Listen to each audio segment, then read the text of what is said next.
समारी स्त्री। यीशु समारिया के सुखार नामक नगर पहुँचे। वहाँ याकूब का झरना है। यीशु यात्रा से थक गए थे, इसलिए वह झरने के पास बैठ गए।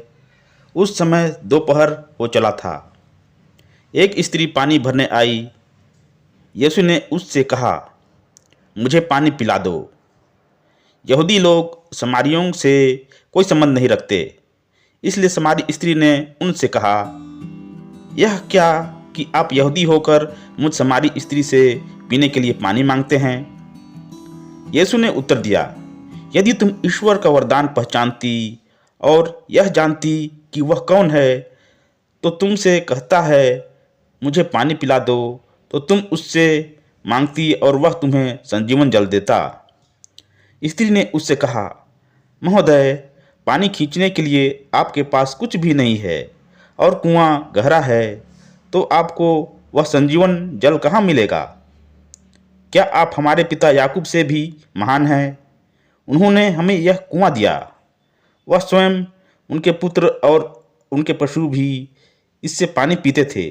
यीशु ने कहा, जो यह पानी पीता है उसे फिर प्यास लगेगी, किंतु जो मेरा दिया हुआ जल पीता है उसे फिर कभी प्यास नहीं लगेगी। जो जल मैं उसे प्रदान करूंगा उसमें वह स्रोत बन जाएगा जो अनंत जीवन के लिए उमड़ता रहता है।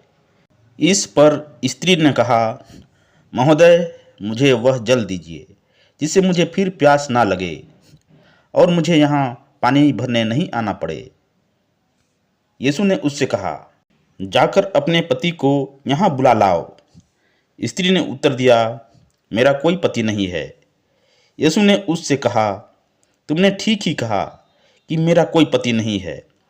तुम्हारे 5 पति रह चुके हैं और जिसके साथ अभी रहती हो वह तुम्हारा पति नहीं है। यह तुमने ठीक कहा है। स्त्री ने उससे कहा, महोदय, मैं समझ गई आप नबी हैं। हमारे पुरखे इस पहाड़ की आराधना करते थे और आप लोग कहते हैं कि यरूशलेम में आराधना करनी चाहिए। यीशु ने उससे कहा, नारी, मैं विश्वास दिलाता हूँ कि वह समय आ रहा है जब तुम लोग ना तो इस पहाड़ पर पिता की आराधना करोगे और ना यरूशलेम में ही।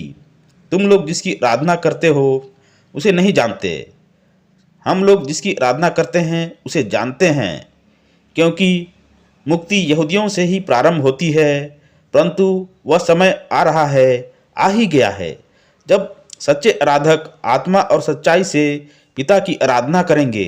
पिता ऐसे आराधकों को चाहता है। ईश्वर आत्मा है और आराधकों को चाहिए कि वे आत्मा और सच्चाई से उसकी आराधना करें। स्त्री ने कहा, मैं जानती हूँ कि मसीह जो ख्रिस्त कहलाते हैं आने वाले हैं।